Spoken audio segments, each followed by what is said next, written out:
भारत में ऐसे कई गांव हैं जो नक्शे पर नहीं मिलते और कुछ जगहें ऐसी होती हैं जहां जाना तो मुमकिन है पर वापस आना शायद नहीं। आज की कहानी है एक ऑटो वाले की जो सिर्फ एक रात में कुछ ऐसा देख लेता है जो उसकी जिंदगी हमेशा के लिए बदल देता है।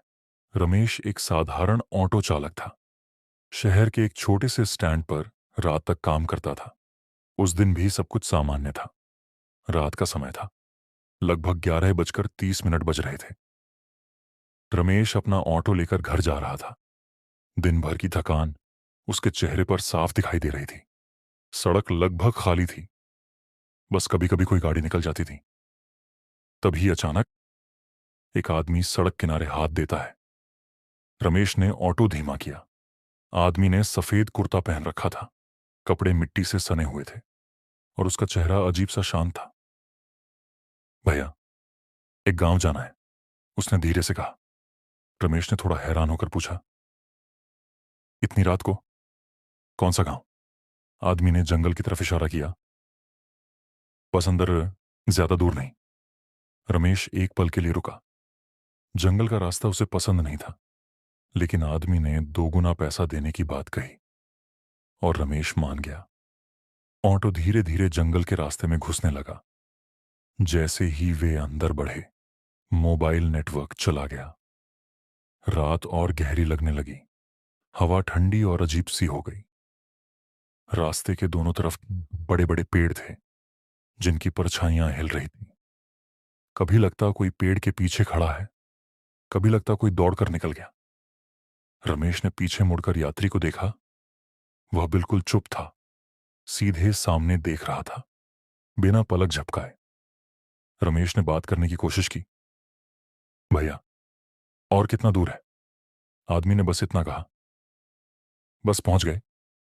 उसकी आवाज में कुछ अजीब था, जैसे वह दूर से बोल रहा हो या जैसे उसकी आवाज में जान ही ना हो। थोड़ी देर बाद ऑटो का इंजन अजीब आवाज करने लगा, जैसे बंद होने वाला हो। रमेश घबरा गया। अबे यार, अभी नहीं, उसने धीरे से कहा और एक्सेलरेटर दबाया। फिर अचानक जंगल खत्म हुआ और एक छोटा सा गांव सामने दिखाई दिया।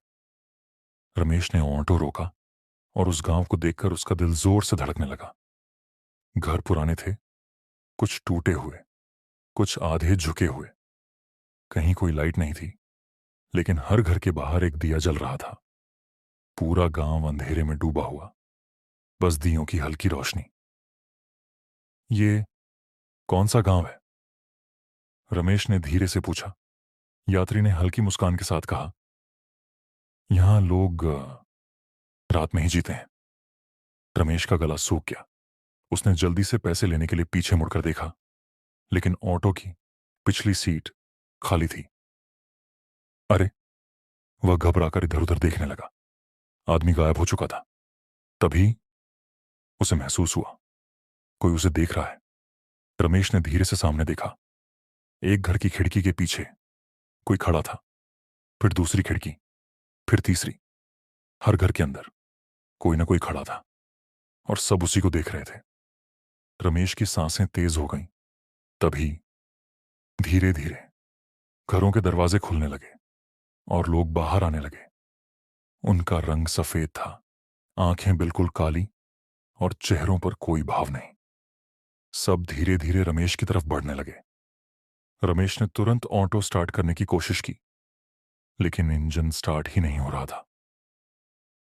चल, चलना, वह घबराकर बार बार चाबी घुमा रहा था।